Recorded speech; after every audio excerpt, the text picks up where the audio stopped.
ममता Kulkarni bold photoshoot और फिल्मों में हॉट सीन्स देने के लिए हमेशा तैयार रहती थी और इसलिए मीडिया ने उन्हें नया नाम दिया था ममता खोलकर्णी।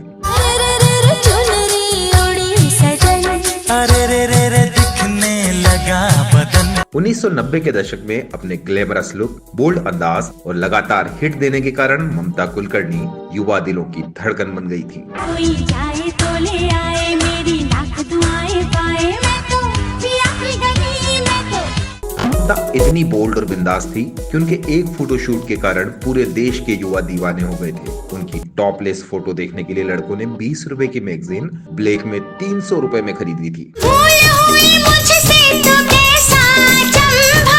ममता ने फिल्मों में ज्यादा लंबी पारी नहीं खेली। उनका फिल्मी करियर 10 साल से ज्यादा नहीं चला, लेकिन उनकी जिंदगी पूरी तरह फिल्मी रही। देखो दिलों की ये बातें नहीं जानता जालिमा। ममता एक वक्त में इतनी लोकप्रिय थी कि उनके फैंस ने हैदराबाद में उनका मंदिर बनवा दिया था और उन्हें एक पार्टी में डांस के लिए 1995 में 1 करोड़ 25 लाख रुपए दिए गए थे। तब बड़े से बड़ा एक्टर भी इतनी फीस नहीं लेता था। ममता कुलकर्णी ने अपनी फिल्मों से जितनी लोकप्रियता हासिल की, उससे ज्यादा बदनामी उन्हें माफिया के कारण मिली। उनसे नजदीकी के कारण वो जेल गई, उन्हें देश छोड़कर भागना भी पड़ा। मगर अब वो दावा कर रही हैं कि ईश्वर ने उन्हें विशेष कार्य के कारण धरती पर भेजा है। I just come to India, Bombay, Mumbai, आमची मुंबई।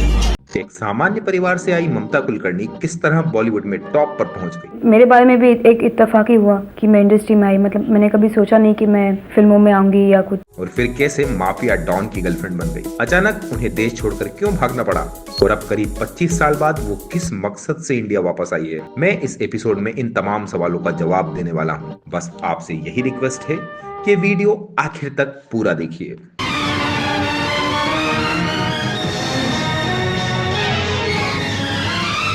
ममता कुलकर्णी की जिंदगी में सब कुछ अचानक और एक साथ आ गया। Glamour, name, fame, shame, underworld, drug lord, चारा घोटाला और आध्यात्म, कोई नहीं छूटा था। मगर सबको संभालने के चक्कर में वो फिसलती चली गई।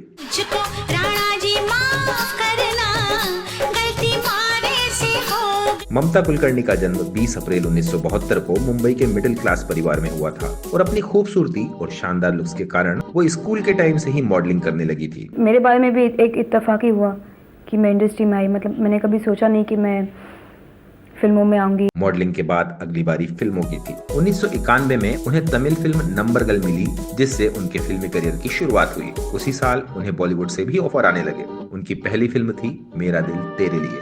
ये फिल्म तो नहीं चली, लेकिन ममता साउथ और हिंदी फिल्म इंडस्ट्री दोनों में धमाल मचाने लगी। मैं हूँ आशिक, आशिक आवारा, मैं हूँ आशिक।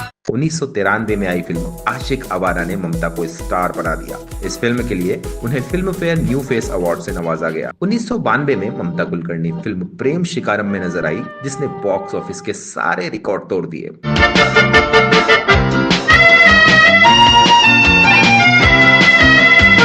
उनके फैंस ने हैदराबाद में उनका मंदिर तक बनवा दिया था।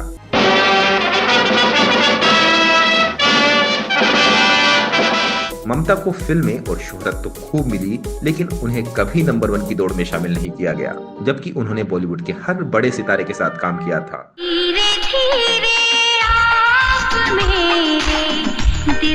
भली लड़की खोल तेरे दिल की, कितने दिनों के बाद मिले हो,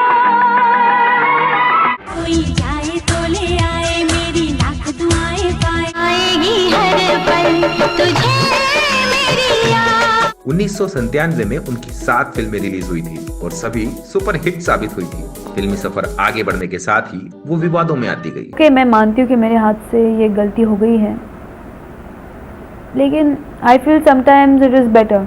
फिल्मों में एंट्री के दूसरे साल ही उन्होंने ऐसा कांड कर दिया जिसे करने की हिम्मत उनसे पहले किसी एक्ट्रेस ने नहीं की थी।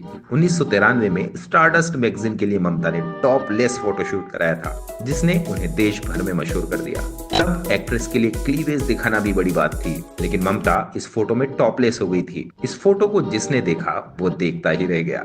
इस कारण स्टारडस्ट का 20 रुपए कीमत वाला वो एडिशन ब्लैक में 300 रुपए तक बिका था। हालांकि इसके कारण उन पर 15,000 रुपए का जुर्माना भी लगाया गया था। तो लोग एकदम एक देवी के रूप में मुझे पूछते थे। नेचुरली उनको एक धक्का लगा, देवी ने कहा जाके ये सब कर लिया। एक शौक ही था, first you look and you से ममता ने 1991 से लेकर 2003 तक हिंदी, साउथ और बांग्लादेशी फिल्मों में काम किया, लेकिन इस दौरान वो अंडरवर्ल्ड से संपर्क में आई और बदनाम होती गई। सबसे पहले उनका नाम जुड़ा अंडरवर्ल्ड डॉन छोटा राजन के साथ। कहा जाता है कि छोटा राजन ने उन्हें कई फिल्में दिलाई। जब वो चाइना गेट में काम कर रही थी तो उनके एटीट्यूड के कारण राजकुमार संतोषी ने उन्हें फिल्म से आउट कर दिया। कहते हैं कि इस पर छोटा राजन ने उन्हें फोन पर धमकाया, जिससे संतोषी को ममता को वापस लेना पड़ा। हालांकि चाइना गेट फ्लॉप हो गई। इसके बाद ममता ने संतोषी पर सेक्सुअल हरासमेंट का आरोप भी लगाया था। ममता कुलकर्णी और छोटा राजन ने कभी अपने रिश्ते को सार्वजनिक नहीं किया।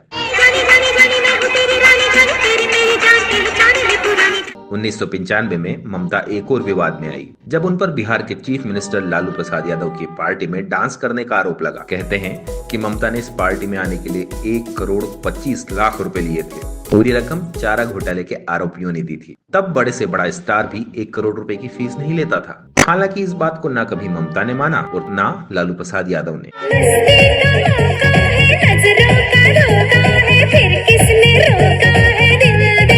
इन सब विवादों से ममता की इमेज खराब हो रही थी और उधर छोटा राजन सरकार और दाऊद इब्राहिम गैंग के कारण अंडरग्राउंड हो गया, जिससे ये अफेयर खत्म हो गया। लेकिन ममता कुलकर्णी के माफिया और अंडरवर्ल्ड से रिश्ते खत्म नहीं हुए। छोटा राजन के बाद भारत में उसका कारोबार ड्रग्स माफिया विजय और विक्की गोस्वामी संभालने लगा। वो मुंबई में ड्रग्स का सबसे बड़ा सप्लायर था, इसलिए जल्द ही उसकी और ममता की नजदीकियां बढ़ने लगी। वो अपना धंधा दुबई से ऑपरेट करता था। 1997 में दुबई में ड्रग्स के आरोप में विक्की को 25 साल की सजा सुनाई गई। हालांकि सजा से बचने के लिए उसने इस्लाम अपना लिया ताकि 5 साल में सजा खत्म हो जाए। विक्की के जेल में रहने के दौरान का होटल बिजनेस ममता ही संभालती थी। कहते हैं कि विक्की ने जेल में ही ममता कुलकर्णी से निकाह भी कर लिया था। इन सब विवादों और पुलिस एक्शन के कारण ममता को फिल्म में मिलना बंद हो गया। उनकी आखिरी फिल्म थी कभी हम कभी तुम, जो 2002 में रिलीज हुई थी। मुंबई में फिल्मी करियर चौपट हो जाने और विक्की के रिहा होने के बाद ममता विक्की के साथ केन्या चली गई। इस दौरान विक्की इंडिया में ड्रग्स सप्लाई करता रहा। इन दोनों पर साल 2016 में 2000 करोड़ रुपए के अंतर्राष्ट्रीय ड्रग रैकेट में शामिल होने का आरोप लगाया गया और साल 2016 में ठाणे की कोर्ट ने विक्की गोस्वामी और ममता कुलकर्णी को भगोड़ा घोषित कर दिया था। 2017 में ममता कुलकर्णी की मुंबई की प्रॉपर्टी भी अटैच कर ली गई। इसके अलावा ड्रग तस्करी के आरोप में दोनों को केन्या एयरपोर्ट पर गिरफ्तार कर लिया गया था, लेकिन बाद में दोनों ही छूट गए। भारत में भी सबूत के अभाव में ममता बरी हो गई। हालांकि ममता का दावा है कि उन्होंने कभी विक्की से शादी नहीं की थी। मैं ज़्यादा उसको अभी तवज्जो नहीं देना चाहती, वो मेरा पिछला और पास्ट रह चुका है। उनके मुताबिक 1996 में मैं पहली बार दुबई में विक्की गोस्वामी से मिली थी। क्योंकि बॉलीवुड में हर कोई उनसे मिलने दुबई जाता था तो मैं भी गई, लेकिन मैं अपने काम से मतलब रखती थी। पिछले 4 सालों से उन्होंने विक्की को सोशल मीडिया पर ब्लॉक किया हुआ है। 2016 में हम लोग मिले थे। एक्चुअली तब पूरी बॉलीवुड वहाँ जाती थी, मैं सबसे लास्ट थी। खैर, इन सब कामों के चलते ममता अपनी जिंदगी से थक गईं तो 2013 में एक किताब लिखी, ऑटोबायोग्राफी ऑफ एन योगिन। इसकी लॉन्चिंग में दुनिया ने उनका एक नया रूप देखा। बोल्ड और बिंदास पोज देने वाली ममता अब एक मॉडर्न सन्यासी जैसी दिख रही थी। उनसे जब पूछा गया कि आप सिनेमा से इतनी दूर क्यों चली गई, तो वो कहने लगी, मेरे साथ राम है, महादेव है, आदि शक्ति है, मेरे गुरु है, मेरे साथ 4 स्तंभ है, मैं किधर भी जाती हूँ अकेली नहीं जाती। इस तरह पिछले 2 दशक से लाइमलाइट से दूर रही ममता अब पूरी तरह आध्यात्म में डूबी दिख रही हैं और करीब 25 साल बाद अचानक भारत लौट आई हैं और वो धड़ाधड़ इंटरव्यू दिए जा रही हैं। क्या किसी के साथ स्पर्श था, आदमी के साथ anything. I had 12 year of brahmacharya. Mamta Kulkarni का अंदाज उन्हें फिल्म इंडस्ट्री में सबसे खास बनाता है। उनकी लाइफ स्टोरी पर फिल्म भी बनाई जा सकती है और हो सकता है कभी भी बन जाए। तो दोस्तों, आपको भी ममता की इस लाइफ जर्नी पर कुछ कहना हो तो प्लीज कमेंट करिए। I am waiting till then. Thanks for watching.